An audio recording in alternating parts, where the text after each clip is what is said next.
Hi, I'm going to show you how to split your screen into two windows using your Chromebook. First, you're going to click 2 times lightly at the top to make the window smaller. Then you can see you click here and you move 1 tab to the left.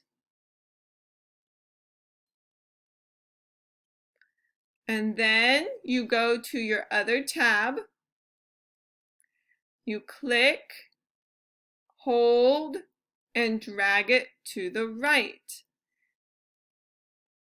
Now you have 2 open screens. You could watch a Microsoft Teams class and also see your work for class at the same time. Or you could have your Canvas page open and then another page where you need to do some research for class. There are lots of options. I hope this was helpful.